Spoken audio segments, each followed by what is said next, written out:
1, 2, 3. We are recording. Thank you, Mayor Riley. Well, you're very welcome. Thank you.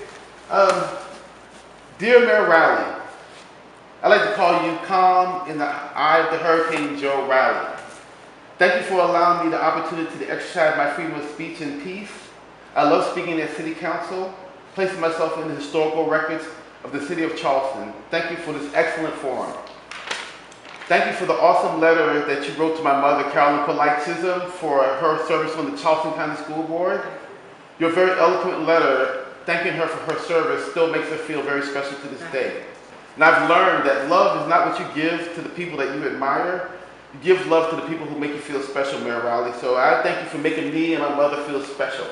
And I have seen your kindness extended to others during more trying situations.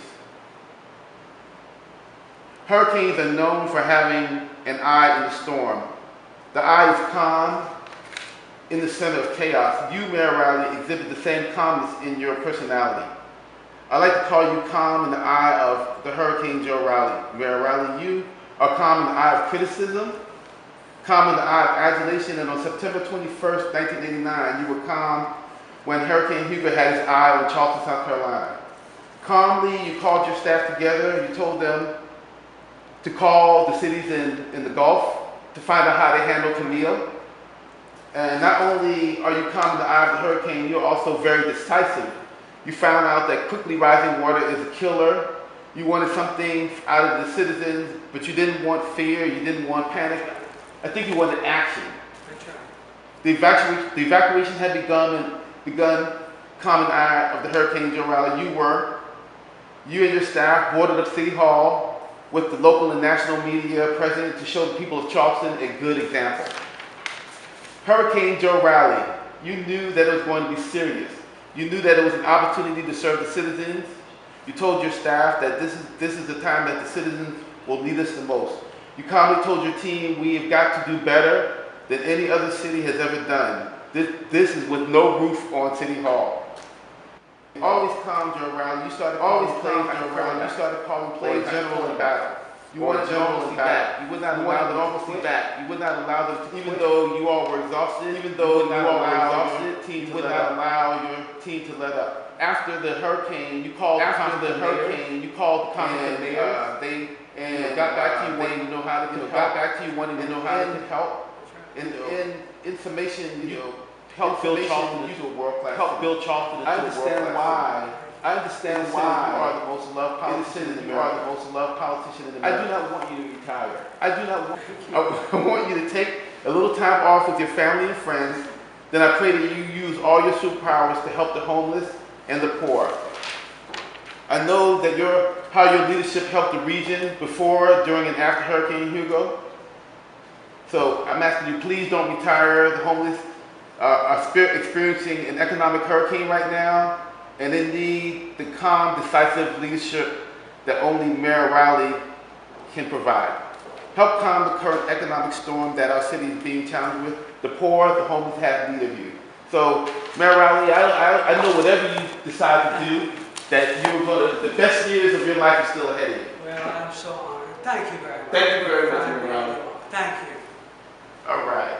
I just wanted to say. That was so nice. Thank you. It was definitely. We're recording right now. We're coming to the last days of your administration. What in this office are you taking with you? What means the most to you in this office? If you could just point a couple of things out, I'm kind of interested. Well, of course, the office is so special to me because it's where I've worked now for over 39 years, and where I've met thousands and thousands of people and heard their ideas or concerns about our city. So it's a special. This happened to me starts with just all that is going on here, and it's a beautiful office with the It's most beautiful. handsome windows to look out over Washington Square. And then, I've got family pictures that I will take with me. Then I've got the photographs and programs from when I was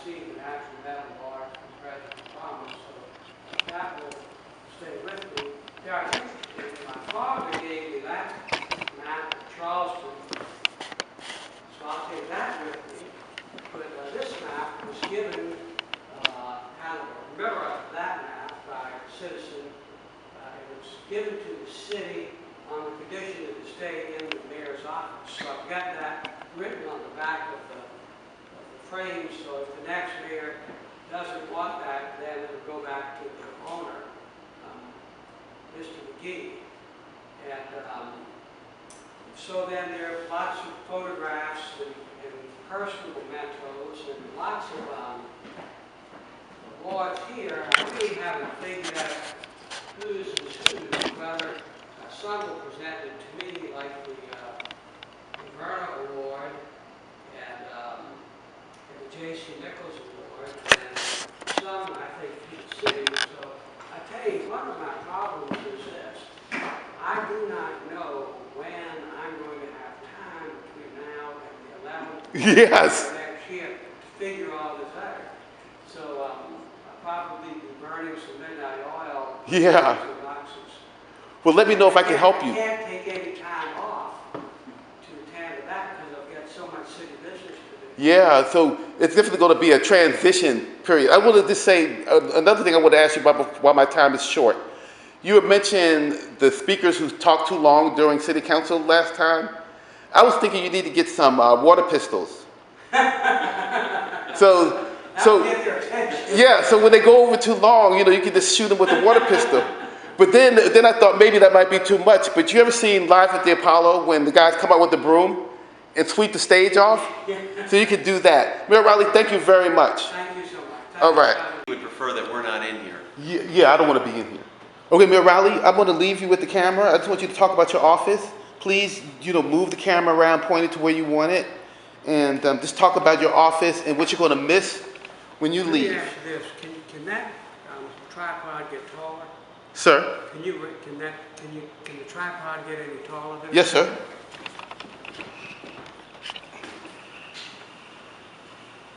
There you go. Is that better? Thank you. Get it up, I'll show you, keep getting it up. I've got keep getting it up.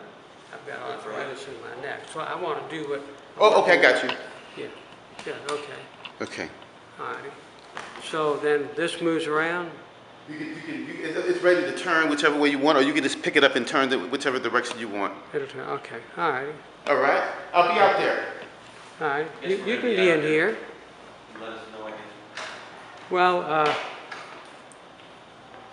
is this recording now? I think it must be. I want to make sure. Yes.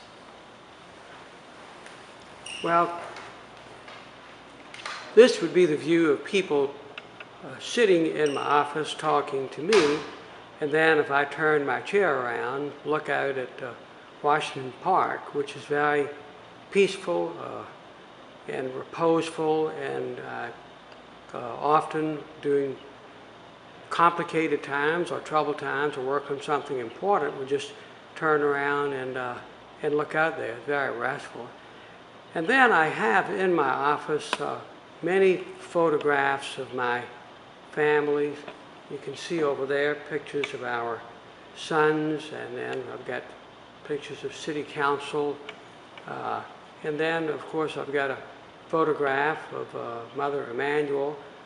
Above this is a map of the city of Charleston in its original landmass, and then superimposed over it, you'll see is the existing city, or the city, I guess, in 1947, when this was done. And then around the beautiful office, we have various photographs or portraits over here. That's General Robert E. Lee that was in here when I moved into City Hall. A TV that I never watch, but it's there when somebody wants to give a PowerPoint presentation, or I bring someone in for that. That's President Andrew Jackson. And then bookcases filled with books and mementos. I don't really know when I'll have time to move them out, but it has to be done before noon on the 11th of January. Then you see here doorways that would lead out into the hall between this office and in city council chambers. And hanging there is a wonderful portrait or painting of our ballpark that a very nice artist who has a gallery on King Street did for me. And I'm just going to walk around my desk for a minute to maybe move this camera. And I worked hard to build a baseball park.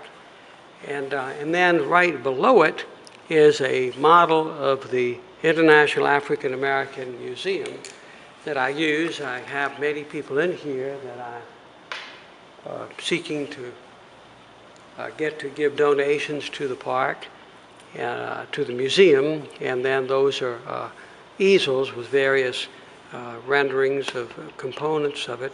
Then this is another bookcase. It has, as you can see, mostly photographs and mementos. There's a picture of our sons and my wife in one of my inaugurations, and a picture that you can barely probably pick out on the, the middle level.